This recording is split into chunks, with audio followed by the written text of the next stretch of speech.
let's be fair. Let's be honest with ourselves for a second here.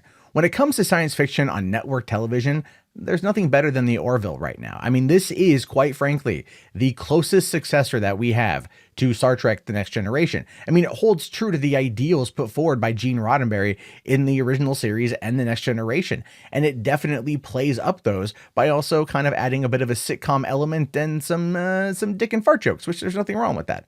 But the problem with the Orville is that it's on Fox. That's been the number one problem with the Orville. Because remember, Fox and science fiction, they've got a really sordid history. I mean, you go back to the early 2000s and you've got stuff like Harsh Realm, which was 1999, The Lone Gunman, which is 2001, Dark Angel. I mean, Firefly. We don't even need to go down the Firefly path right now. There's a reason why Fox is not the place you want to bring a show like this. But when it comes to the Orville, it's kind of like the little engine that could, it feels like, it does, well, moderately well in regards to its Thursday night live viewing demographics, as well as picking up a few million more. It actually kind of feels like, from what I've heard, double the live streaming numbers on Hulu. And I really wish that they would release the numbers from the Hulu streams in order to be able to let people know that the show is doing well. Because and again, this is the problem with network television. And one of the reasons why people don't always watch a show live is they're afraid of giving themselves to something. They're afraid of being invested into a show. When a show gets canceled suddenly and there's unwrapped up storylines, it creates high cortisol levels. We actually experience loss. We actually experience that mourning for people that aren't real characters, but to us, they're real people. So yeah, and this has been happening for years. It's one of the reasons why streaming has become as prominent as it has, is because they offer the alternative to that. You get the full season at once. It allows you to know that you get to see this whole story. The problem with that is, though, is ultimately Netflix has been kind of screwing that up on their own right. But I don't need to talk about that one. But when it comes to the Orville, the question then becomes, will it get a season 3? And I'm going to be honest with you guys here. I don't think it will, but that's not to say that it can't be saved. Look, coming over here to tvseriesfinale.com, you can look at the Orville 2 ratings and take a look here at the numbers, right? So on Sunday, December 30th, 2018, it had an 18 to 49 demo of about, what's that, 1.52, so about 1.5 million is what it appeared to be. And I could be wrong on the Nielsen ratings. Honestly, I think Nielsen ratings are bullshit, but we still have to deal with that. But look, from that, it dropped over half the following, not even the following week. It was that week, just the following episode. But then once people realized that, oh, it's going to be on Thursday nights now, not on Sundays, it picked up a little bit and picked up, and then kind of tapered off at 0.67, which is, better for the season finale than other episodes, but still not giving us a great deal to kind of hope for in regards to getting a sequel or getting another series. Now, here's the thing. If this show was on the CW, I wouldn't even remotely be worried. If it was on the CW, I wouldn't even be afraid. Those numbers would be great for the CW. It's like Supergirl did terrible on CBS, but the numbers that it was getting was better than anything on the CW, even with Arrow at its height. So when they move it over there, it did a lot better because CBS just happens to have a lot of people who watch them. It's one of the reasons why I feel like the Orville would have been a better show for CBS, but CBS decided to kind of go all in, or well, all access with Star Trek Discovery, and that apparently is doing well. But okay, you know what? People are going to have their opinions on that one way or the other. But when it comes to the Orville, when it comes to where to go from here and how to maybe potentially save the series, there's one thing that comes to mind. There's one thing that absolutely comes to mind, and that is this. This is Nuts for Jericho. You can find this on nuts.com/nuts for Jericho. This is an old fan movement. We're talking early 2000, or no, this is mid 2007, early 2008, right around the time of the writer's strike. So if you don't remember a show called Jericho, it aired actually on CBS. It had one season, ended on a cliffhanger. The last word uttered by Skeet Ulrich in that cliffhanger was nuts, in reference to something that his father had told him. And then CBS said, well, the show isn't doing very well for us right now. Let's cancel it. And like I said before, cortisol levels spiked They absolutely spiked. People were furious. They were pissed off. So the Nuts for Jericho campaign happened. And what this was, and this is true, where fans of the series came together, they mobilized in a way I had never seen before. They raised $6,000 to put in a full page Save Jericho ad in Variety. So knowing that the executives at CBS would see it and everyone else would see it. And they then sent Nuts. In fact, it says here that they had 4,781 orders, equaling a total of 54,968, or 40,377 pounds of nuts that they donated to CBS. About 8 million nuts they sent to CBS. It got so bad that CBS was pleading with them to stop, and they actually donated a lot of the nuts to soldiers in Iraq and Afghanistan. They sent hey, you guys hungry? Here's some nuts. Enjoy the nuts. But they brought back the series for a few episodes in 2008 as a way to, give us a second season that had a significantly lowered budget, but they gave us a better season to kind of wrap up the storyline and potentially leave it open for a third season, which never happened. It fortunately never happened, and that has everything to do with the fact that CBS didn't promote it at all. They put it at a bad time slot. They acquiesced to fans' requests, but they didn't do anything to even remotely, bank on that as trying to come out as a savior. And I'm feeling that could happen again with this particular situation with Orville. Now, I came across this post on Reddit, actually, and this is from about a day ago, from a guy by the name of Video Nightcat, where he or she says, I think it's a she, says how to contact Fox broadcasting, letter writing, and calls. Now and I mentioned this before in regards to getting an Alita 2.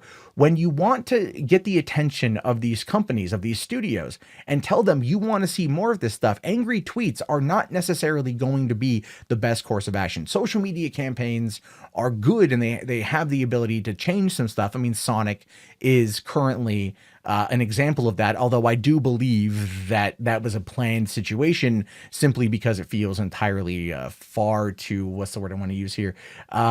Quick to act. However, in this particular case, she says, and I'll link to this in the video description, she says here that you can send letters and postcards because they're the most effective way to contact Mr. Collier, who is the guy in charge over there at Fox Broadcasting. Now, Mr. Charlie Collier, and they give the address here. You can also call in. They provide the number for that. But it says here, and I love that Kat gives instructions, because this is key and this is paramount, saying if you call in during business hours, ask the operator for Charlie Collier's voicemail. If the operator asks why you're calling, say you're calling about the Orville. If it's after hours, you can just leave a message. You can follow them on Twitter and tweet at them, but not to overuse hashtags. You don't want to spam them out.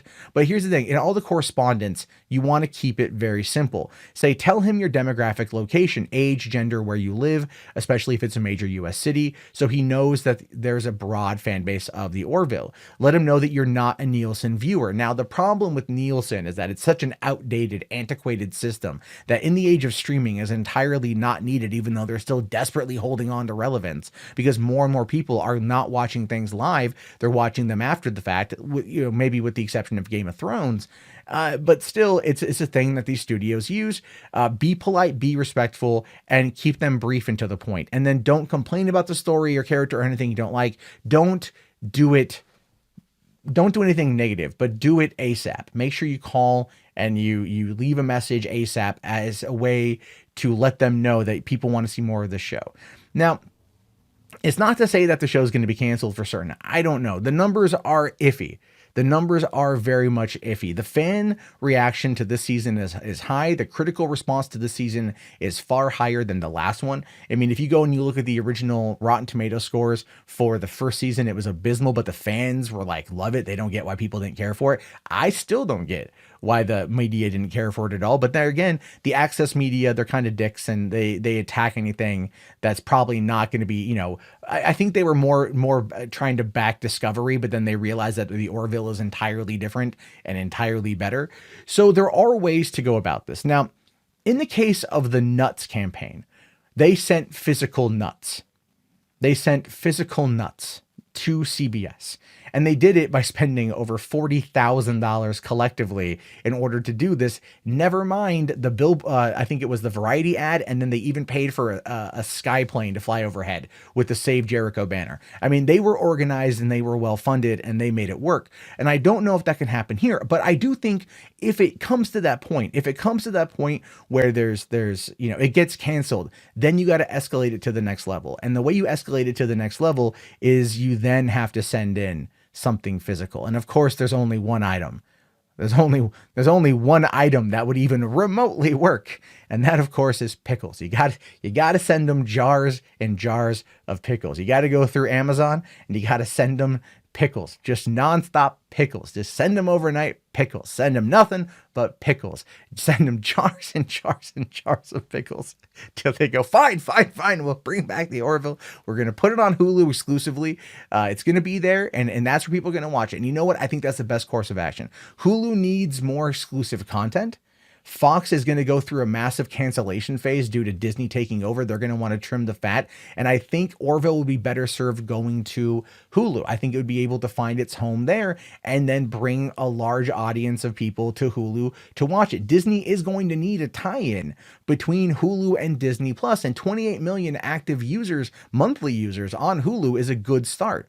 And think about all the people that are going to be going to Hulu that aren't on there right now when they sign up for Disney Plus, and how many of them are going to be Star Trek fans and like the Orville, and then go, well, I plan on getting Disney Plus for $7 a month, and I can get Hulu Premium or Hulu Plus for $12 a month, and so it's going to cost me less than $20, and I get access to all the Disney content that I want to get, including the Star Wars stuff because it's May the 4th, so may the 4th be with you, and then also I can get my Orville stuff. And I think that ultimately is going to be the best course of action for the future of it. I think Hulu is going to be the future of the Orville if it gets canceled on Fox, but it still needs to have a push. So I'm going to be calling the guy in today. I'm going to be leaving a message today, and I hope you guys do the same. Again, this is something where we have to be polite and be respectful and not get angry and not get mad and not use any kind of foul language. If you want to save the show, you have to show that you care. And this means actually doing something other than just tweeting about it, because quite frankly, Twitter's not going to do it. It really, really isn't. We're dealing with old school media here. We're not dealing with the new stuff. The new stuff maybe, but old school media requires an old school approach. And since, I don't know, pickles for Orville, I guess, could be the next step, but we're going to have to wait and see on that one. However, your thoughts, your opinions, I'm curious to know if you've already done this. If you do this, let me know down in the comments. I'll talk to you guys later. Have yourself a great day, and peace out. Hey, thank you very much for making it to this point in the video. I really appreciate it. If you want to support the channel, you can always toss a like, or if you want to go a step further, why not check out patreon.com/MattJarbo, where you can support the channel directly. For just a few dollars a month, you get access to our private Discord and our private Facebook group, where we talk about movies 24/7, as well as a lot of new stuff coming throughout 2019. Thank you guys again very much. Have yourself a great day, and peace out.